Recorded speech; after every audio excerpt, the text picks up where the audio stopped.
Education means the process or art of interpreting or displaying knowledge, skill, and judgment. Now, what's knowledge? Well, go from point A to point B. Before there was a car, to our knowledge as a human race, a horse was faster than us.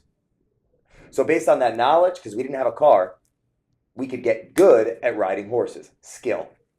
Based on the hierarchy, which is now we're going to get into the consumer and the judgment, like the hierarchy that's created based on competence, based on skill of I'm the best horse rider, right? Or I'm the best coach.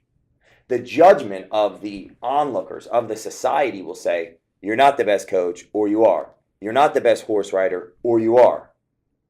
Education is the process or art of knowledge, skill, and judgment.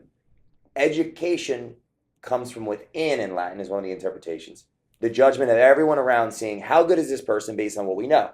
Now, my point is, when the car came out, the person that's the best at driving a horse doesn't mean they're going to be the best at driving a car.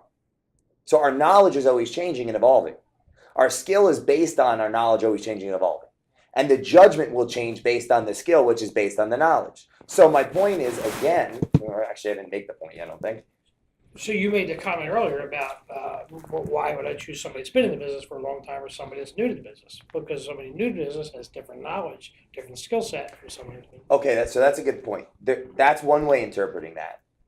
There's the easiest end game of that conversation is simple. Let the marketplace weed out. Meaning, I'm a new business. I believe in me. I believe in my knowledge, which is my vision to a solution of a problem. I believe I'm really competent. I'm going to speak that to the world. The world will judge me. If I'm worried about the world judging me and disrespecting me and not believing in me, then I definitely am going to fail. If I'm not focused on the negative, I'm focused on my competence and my confidence, I may get a customer and now I'll have an opportunity to solve their problem. If I don't solve their problem, the marketplace is definitely going to weed me out. If I don't have enough customers, the marketplace is going to weed me out. So the proactive, powerful perspective of it is, you have to ask yourself, you're starting a new business. Do you believe you know what you need to know to solve the problem?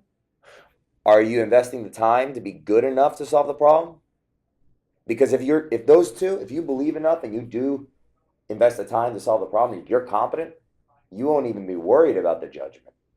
And education is the process of learning, or the process or art of interpreting knowledge, which is subjective. It always evolves. That's why I'm saying we had horses and then they got replaced by the car and so on and so forth. Knowledge always evolves. Our skill will evolve based on our knowledge, and judgment is based on those two things. So it's all awfully irrelevant what other people think. What matters is what the individual thinks, because then they'll put out what they need to put out orationally and habitually, right? Like their ability to solve the problem. And if they suck, the hierarchy of life called biology and the economy, which is a subsect of biology and how we interrelate, will weed them out. So I don't focus on anyone's opinion. As Nietzsche said, the visionary lies to themselves.